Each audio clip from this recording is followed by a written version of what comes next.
Jay? Betsy, Monica mentioned all of those events likely triggering these spikes, not mentioned fans back at sporting events. Remember, one of the first super spreader events worldwide was that soccer match between cities in Italy and France. I'm just wondering if those fans in stands isn't also contributing to this. Certainly coincidental. Okay, now, we decided tonight, we usually try to give you context with these numbers, but we're throwing numbers at you every single night on these key data points as far as the coronavirus fight goes here in Ohio.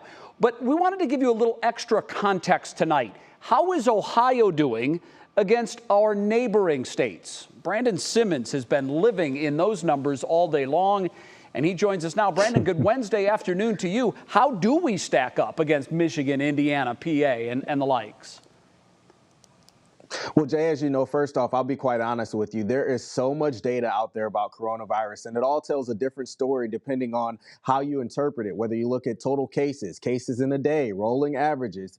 You understand this stuff. So I decided to focus on one thing that we've harped on many times, and that's positivity rate. And we're going to look at the 7-day average. Now, this helps us ignore some of those anomalies that may be out there. Now, remember, this is the percentage of tests that come back positive. So let's look at Ohio. Our 7-day average sits at 9.9%.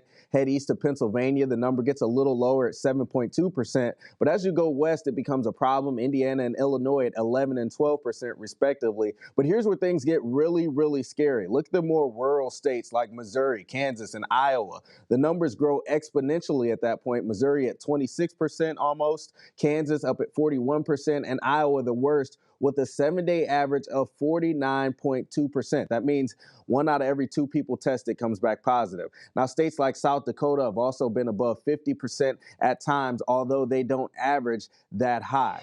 Now, what do all of these numbers mean? Of course, in Iowa, it means their hospitals are filling up quickly, more people in the ICU.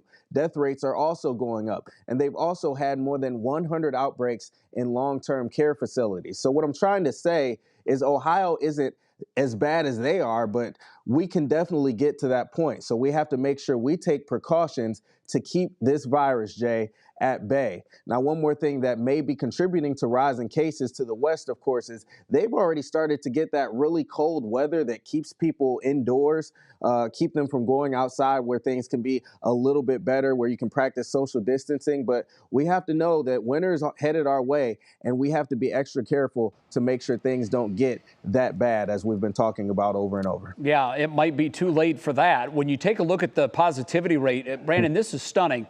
11.9% today as we sit here on November 11th. I went back 1 month ago just to show you how fast this thing has spiraled out of control. 1 month ago, our positivity rate was under 4%.